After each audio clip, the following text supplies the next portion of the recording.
Alors, je fais l'astrologie de Nicolas Coster-Waldau, je sais pas comment on prononce ça. Et du coup, pas mal de choses à dire, assez intéressant. J'imagine que la plupart des gens préféreraient que je fais Kit Harington ou Jason Momoa, mais je trouve que c'est plus intéressant ici. Bon, les autres aussi sont intéressants. Alors, ici, on a quelqu'un qui a les yeux intérieurs en vierge et qui a Vénus mal placée en vierge, du coup, donc c'est ses vies antérieures. C'est ce qui va ressortir le plus dans le côté négatif de sa personnalité, je pense. Et la Lune à côté de Saturne en taureau. C'est un placement assez bien et pas bien en même temps, parce que la Lune est bien placée en taureau, mais Saturne n'aide pas sa Lune en taureau. Mais comme n'a pas son heure de naissance, il a peut-être la Lune en Gémeaux, lui. Là, je suis en train de penser à ça, et ça correspond pas trop. Enfin, j'ai pas l'impression. Je suis pas sûr que c'est Taureau, hein. Là, si on avance un peu, il est peut-être la Lune en Gémeaux. J'ai plus l'impression, par la manière qu'il se comporte. Peut-être que je re-regarde une de ses interviews. Mais j'ai comme l'impression que ça ressemble plus à Gémeaux, hein, la manière qu'il se comporte. Il faut que je confirme ça quand même. Après, on peut avoir d'autres placements qui donnent un côté très très social. Et comme on n'a pas son heure de naissance, s'il y a un côté très très social ailleurs qui pourrait faire qu'il y ait quand même la Lune en taureau. Alors, mais revenons au plus important. Alors, il y a le Soleil en Lion, qui a un très très bon placement, et qui est en plus dans le début du signe de Lion, du coup c'est encore mieux. Il y a Mars à côté par contre qui est en combustion, donc ça c'est le côté qu'on voit beaucoup dans la série. Jack, il veut être le plus fort, c'est moi le fort, c'est moi le dieu de la guerre, c'est moi qui est capable de tout faire, c'est moi qui est le plus fort, c'est moi qui mérite la couronne du combattant. Et en fait non, parce que Mars est en combustion, du coup en fait il a pas tant que ça cette capacité là. Il l'a quand même parce que c'est lié à ses vies antérieures qui du coup touchent un peu son soleil.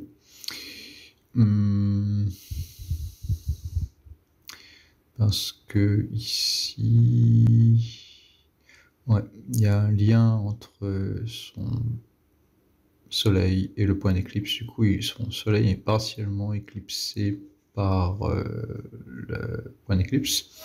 C'est pour ça que dans son rôle de leader, il a tendance à faire pas mal de gaffes, même si il y a le soleil en Lion. Alors, les personnes qui ont le soleil en Lion sont des personnes qui sont très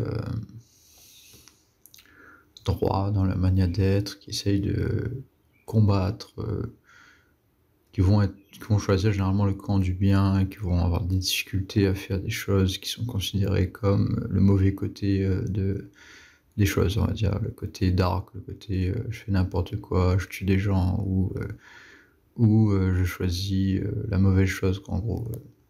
Généralement, les personnes qui ont le soleil en Lion, ils vont jouer le super-héros dans les films. Ici, il a un peu un rôle paradoxal, parce qu'au début, il joue le méchant, et progressivement, il change de camp, et il voit qu'il faisait un peu les choses pas correctement.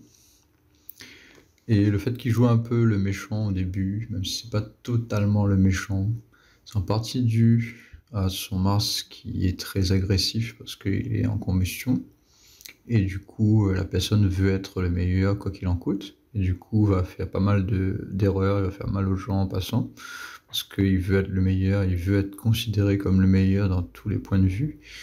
Et bon, ça arrive assez souvent que le Mars est en combustion, surtout les personnes qui vont se chamailler avec les autres, qui ont du mal à être coéquipiers, qui sont un peu mais qui aiment les sports d'équipe, mais qui sont du coup qui ont des difficultés à être dans les sports d'équipe, parce qu'ils vont vouloir être le premier.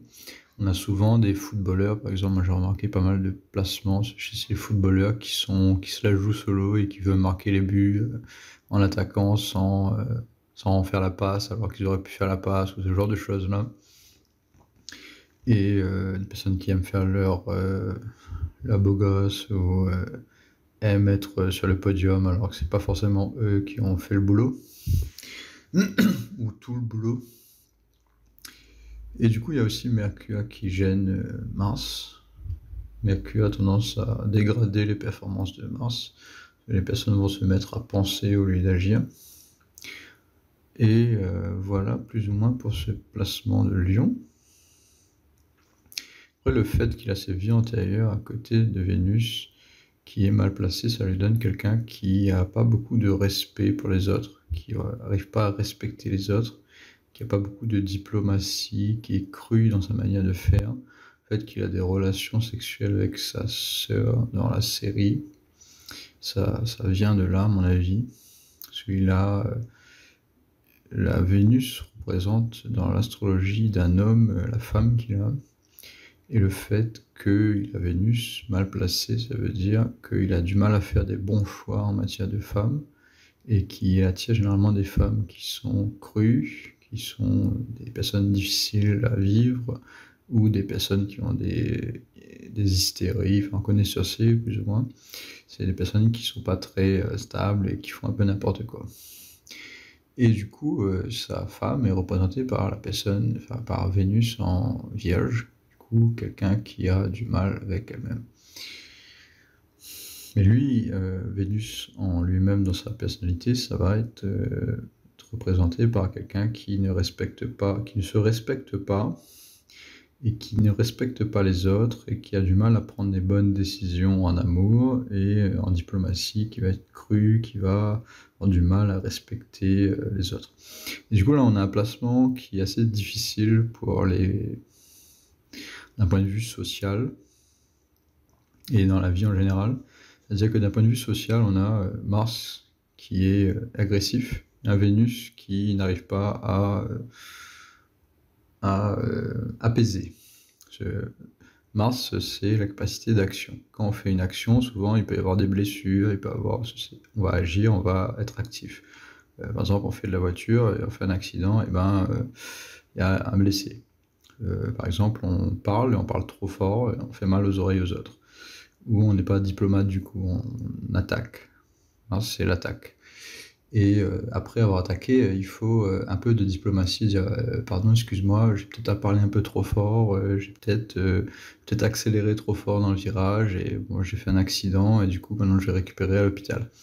Et du coup, il y a Vénus, ça va être la récupération, la diplomatie, la capacité à apaiser les choses, apaiser le côté Mars du coup. Et là, on a quelqu'un qui a un Mars très agressif, du coup, qui n'arrive pas à maîtriser son côté agressif, et qui n'arrive pas à être diplomate ensuite. Donc on a quelqu'un qui va avoir beaucoup de mal d'un point de vue social. Par exemple, dans la série, quand il se compare avec le père de Jon Snow, que je ne connais plus comment il s'appelle, qui joue le leader de la famille du Nord, celle du Nord, et du coup, il va se comparer à lui, et il va être agressif, il va faire le beau, il va faire le dur, il va se comparer à lui. Du coup, là, on a quelqu'un qui veut paraître trop fort, alors qu'il n'est pas forcément plus fort que ce gars-là, et c'est pas forcément la compétence en solitaire qui est importante, c'est dans cette série-là, la compétence qui est la plus importante, c'est la compétence d'équipe. C'est-à-dire qu'il va y avoir une guerre, il va pas falloir seulement attaquer en solo, il va falloir aussi faire un travail d'équipe avec l'armée. Du coup, quand il se compare au père de Jon Snow, il fait une comparaison un peu que pour lui en fait, parce qu'au final, lui, il va attaquer tout seul, il va se faire prendre et il va être piégé et du coup, il va merder en fait, à cause de ça. Parce qu'il veut attaquer un peu trop en solo. Et après, ensuite, du coup, il n'arrive pas, pour représenter le côté Vénus,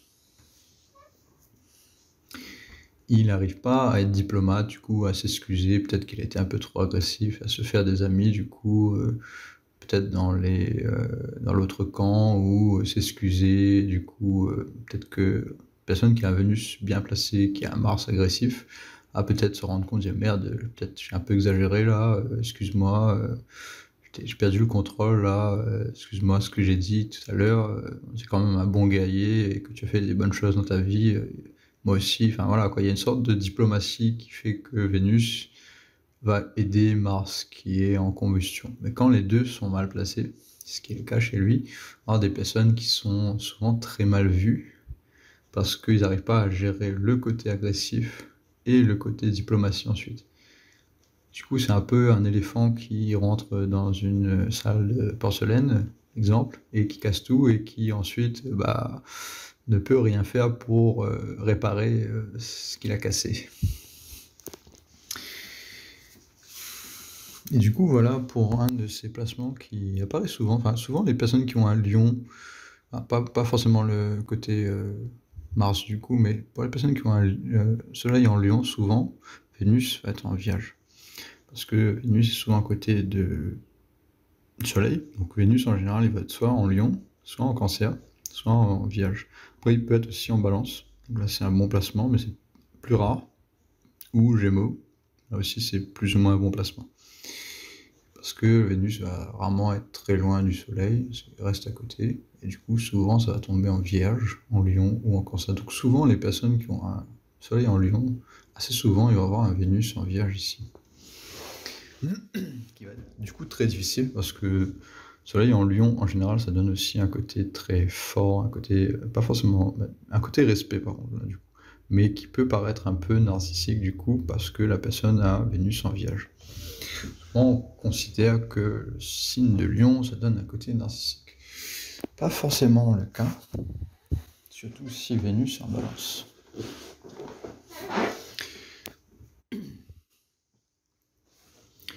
Ensuite, on a Jupiter en balance.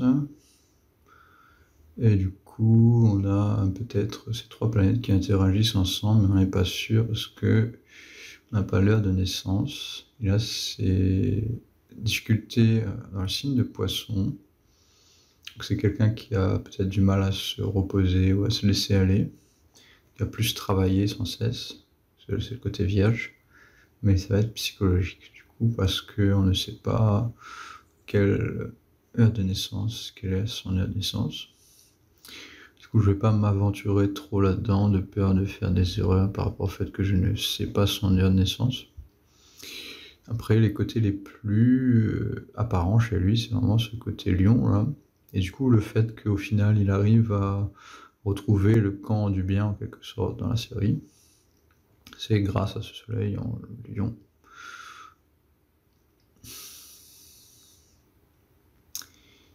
Et après, le fait que c'est quand même un peu éclipsé par le soleil, je pense que, enfin, c'est par le point d'éclipse et éclipse son soleil. C'est pour ça qu'il fait pas mal d'erreurs de leadership et que pense un peu qu'à lui. Et au final, il a des petits problèmes quand même de confiance en lui au final. Et ça se retrouve ensuite par le fait qu'il perd un bras. Et que quand il a perdu son bras, il abandonne totalement, il n'arrive plus vraiment à recouvrir son statut de guerrier, il abandonne un peu, il n'arrive pas à récupérer même s'il s'entraîne un peu, mais il ne récupère pas totalement ses capacités de guerrier, et il ne s'entraîne pas assez, il abandonne. Donc c'est un peu ce côté-là à mon avis, il manque de confiance en lui en fait. Ce qui apparaît plus, à mon avis, c'est plus son côté Mars agressif. Il veut être le premier, il veut absolument être le premier. Et quand il se rend compte que il a perdu un bras, il abandonne très vite, je trouve. Quelqu'un qui se voyait comme un guerrier parfait. Et du coup, je pense que c'est par rapport au fait que ce point d'éclipse-là influence le Soleil. Et qu'en fait, il n'a pas tant que ça de confiance en lui, en fait. D'un point de vue solaire, d'un point de vue du côté masculin. Et c'est un placement très difficile à surmonter quand le point d'éclipse est à côté du soleil, surtout pour un homme. Donc voilà pour Nicolai Castor-Waldo, dont le nom est très difficile à prononcer. Et voilà.